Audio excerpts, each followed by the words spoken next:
L'homme travaillait avec ses mains. L'outil en était le prolongement.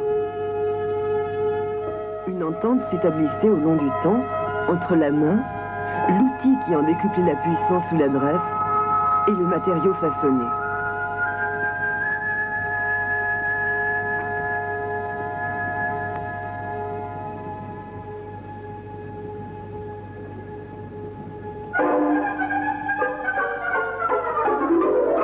Souvent, ces outils, l'ouvrier les avait créés lui-même, leur donnant des formes et des volumes strictement adaptés à leurs fonctions. Ces outils, c'étaient les siens. Aussi était-il l'objet de soins attentifs.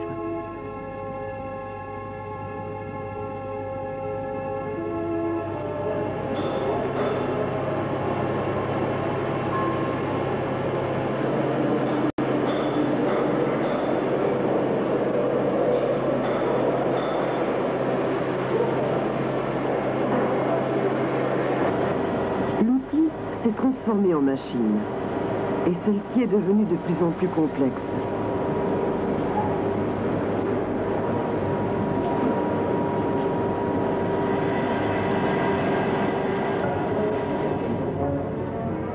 Les nécessités de la production industrielle ont modifié l'organisation du travail.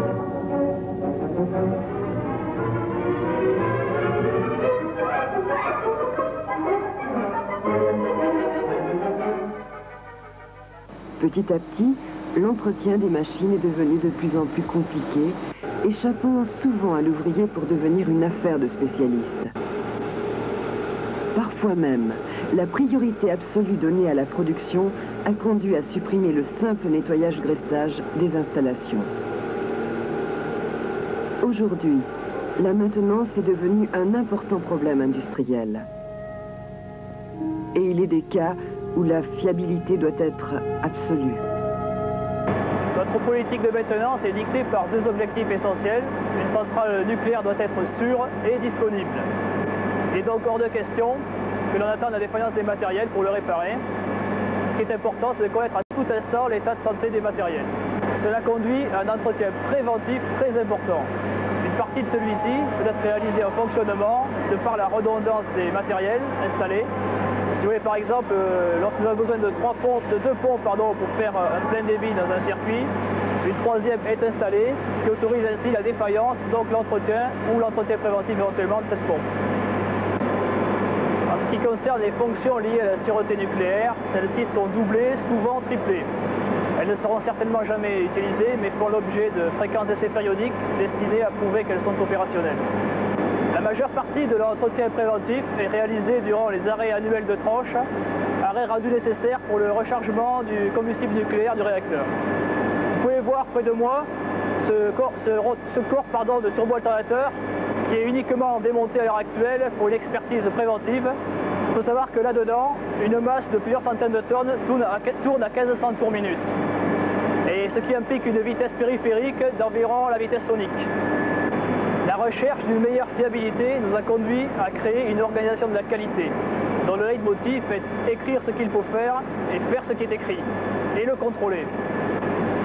L'instauration chez les fournisseurs de cette organisation de la qualité nous amènera aussi une meilleure fiabilité des pièces de rechange et des fournitures diverses, notamment liées à la sûreté nucléaire. Il faut savoir que la fiabilité coûte cher, mais est moins chère que certaines pannes inopportunes.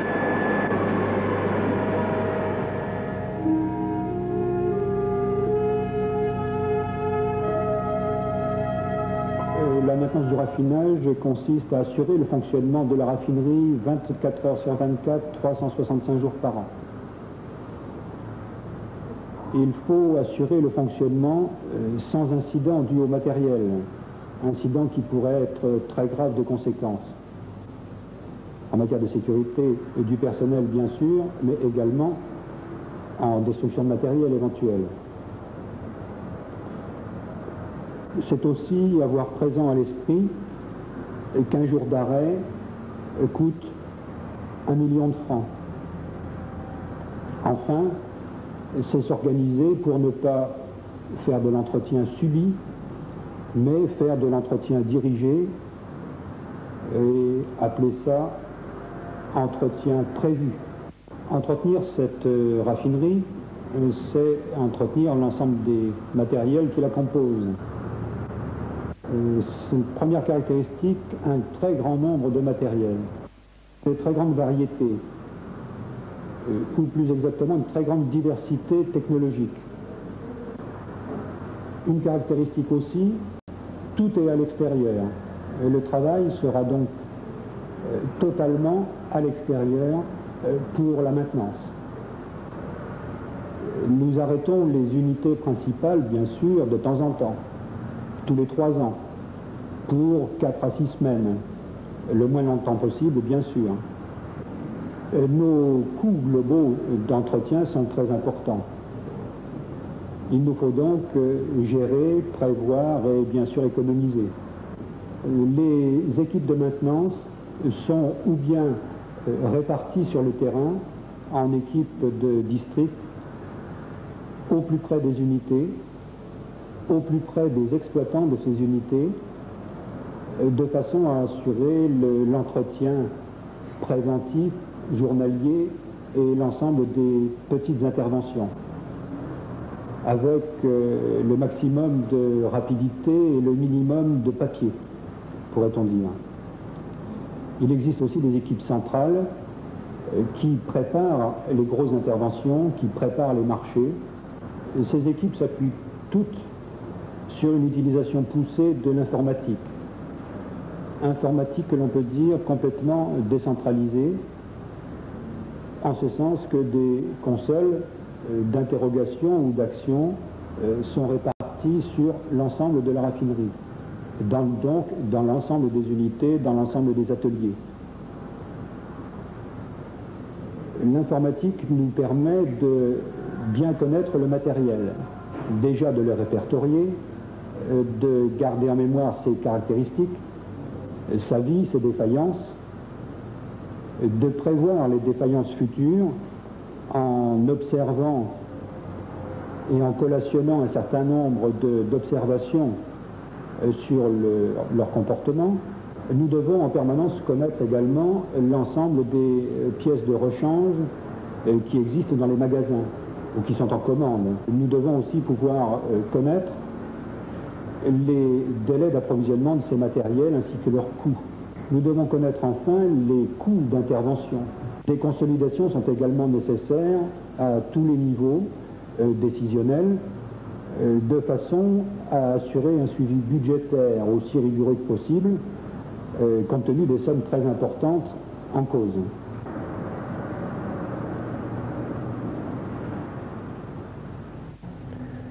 Les arrêts intempestifs de nos machines ne doivent plus venir perturber la sortie de nos camions avec la qualité voulue et au moment voulu.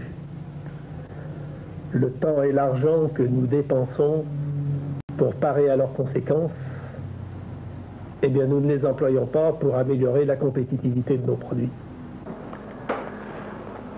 Une production de 535 moules par jour à la ligne 17 est un enjeu capital à atteindre d'ici fin 85. Aujourd'hui, nous sommes en moyenne à 390 moules par jour et les pannes et incidents représentent une perte quotidienne de 200 moules. C'est dire toute l'importance que nous attachons à la réduction des pannes. Le cahier des charges remis à notre fournisseur doit comporter des indications très précises sur la fiabilité attendue de la machine. Nous devons définir des paramètres représentatifs de la maintenabilité et de la fiabilité d'une machine ou d'une installation et à partir de ceci permettre la mesure de leurs éléments par rapport à des références internes. Ces paramètres devront être très sérieusement documentés par nos fournisseurs. À ce titre, nous devrons établir des tableaux comparatifs où la maintenabilité sera cotée en regard de ces différents paramètres. Fiabiliser les installations actuelles nécessite de connaître les pannes, d'avoir des indicateurs précis et fiables sur elles. Il n'y a pas de fatalité des pannes. Il n'y a que des modes opératoires qui favorisent ou non l'apparition des pannes. Aujourd'hui, la maintenance est encore trop souvent l'affaire des hommes d'entretien qui n'interviennent que pour réparer la casse. il est urgent d'inventer de nouvelles méthodes de travail qui nous permettent d'améliorer la santé de nos machines. Pour cela, il est nécessaire de savoir mesurer l'état de santé et de prévoir des remèdes efficaces.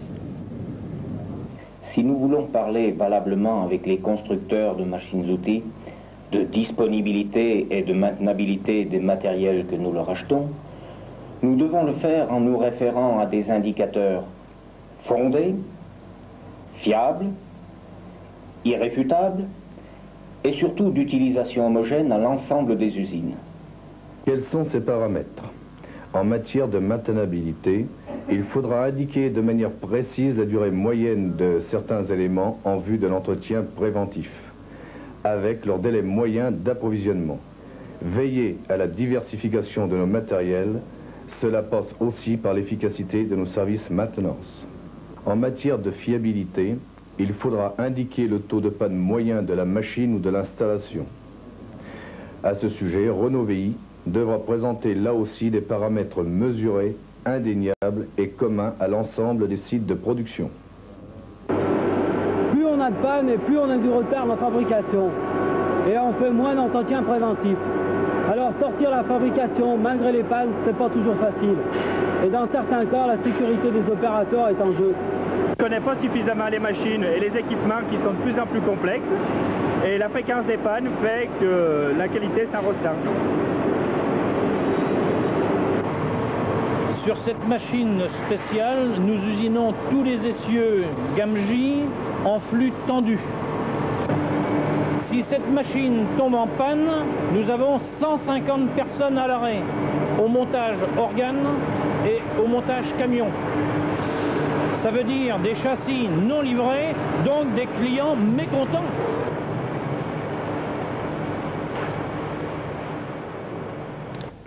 Nous devons réduire très fortement les arrêts machines.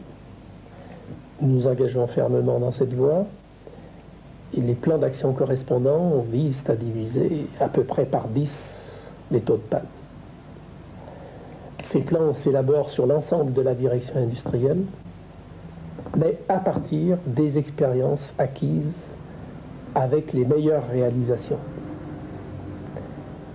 Et ce n'est pas un hasard si chacune de ces meilleures réalisations correspond au travail d'une équipe très soudée qui s'est attaquée au problème.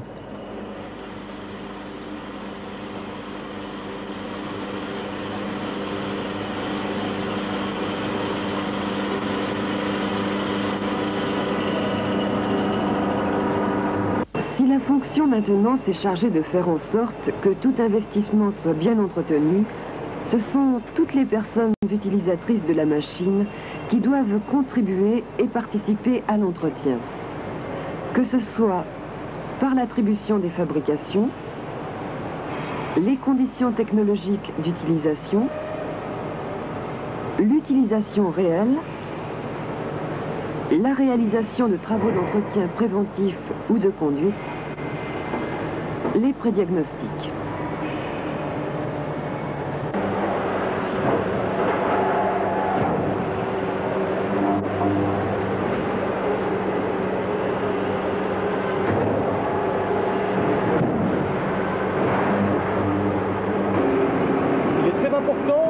Que le personnel concerné par une installation soit associé à la détermination des mesures d'entretien premier niveau qui sont, je vous le rappelle, le nettoyage, le graissage, la vérification des niveaux et le respect d'un certain nombre de consignes. On a travaillé en groupe avec le régleur, le mécanicien médecin et le chef d'équipe. Nous avons listé tout ce qui devait être nettoyé, lubrifié et le contrôle de tous les niveaux. Et on l'a matérialisé sur un tableau pour que chacun se rappelle bien ce qu'il a à faire, qui doit le faire et quelle fréquence. On sait bien que les bonnes idées sont stériles si elles restent au niveau de l'intention. Alors, pour ça, le groupe a imaginé un système de chevillettes qui permet de suivre les opérations qui sont effectuées. On a remarqué que depuis la mise en place de l'entretien premier niveau sur les tours d'ILHM, les petites interventions de maintenance ont beaucoup diminué. On ne nous appelle plus pour n'importe quoi. On se disperse moins, donc on est plus efficace. Cette route m'a permis de mieux connaître la machine, ce qu'il faut surveiller, ce qu'il faut faire, sans faire. Je suis plus à l'aise à mon poste, il est plus propre, je travaille dans de meilleures conditions. On n'appelle plus bêtement au secours, on oriente facilement les gens de la maintenance et ça gagne du temps. Le temps consacré en faisant un premier niveau est loin du temps perdu pour la production. Sur cette machine, qui déchaîne une coquille, la diminution des périodes d'intervention nous a permis d'accroître le temps d'ouverture d'environ 10 à 15%. Et pour les hommes, à qui on a fait plus confiance, c'est un enrichissement. Chaque secteur, atelier, usine, établit ses plans d'action et s'équipe pour mesurer l'avancement de ses résultats. La méthode est toujours pragmatique. Elle commence par l'analyse de la cause originelle, réelle, de la panne.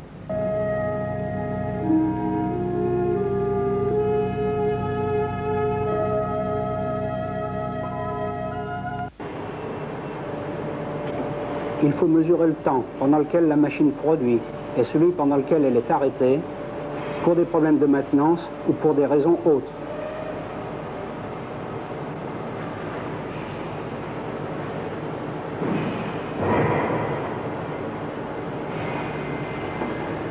Ce qu'il faut, c'est faire apparaître la réalité de la machine. Il ne s'agit pas uniquement de boucler des comptes. Toutes les machines ne sont pas à suivre avec la même finesse. On s'attachera surtout aux machines stratégiques pour la société. Celles dont la défaillance entraîne soit l'arrêt total de la production, soit compromet la sécurité des hommes ou des installations. Bien sûr, la liste pourra évoluer dans le temps. Pour chacune des installations stratégiques choisies, on calculera des indicateurs dont l'évolution dans le temps sera suivie et permettra de déterminer les urgences d'intervention, de déclencher des opérations préventives sur des données objectives et précises, et d'amasser les données de fiabilité expérimentale qui permettront la rédaction des futurs cahiers des charges d'investissement.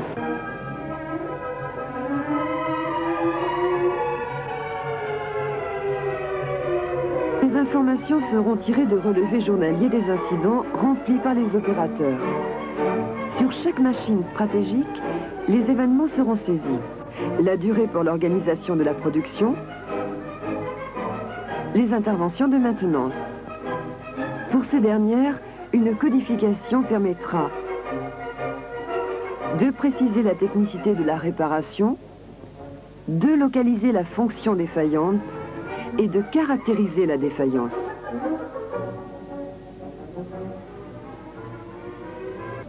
Les actions développées dans les usines devront être cadrées, répertoriées, centralisées, poursuivies et intensifiées avec des moyens simples.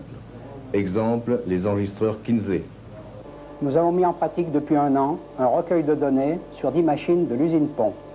Comme nous en étions au stade expérimental, la saisie et le traitement de l'information sont restés manuels. Mais si nous devons développer le système, il faudra l'informatiser. Alors moi je fais partie d'un groupe de travail dont le but est d'améliorer la fiabilité du tour d'Idesheim. Nous travaillons sur les données issues des relevés journaliers.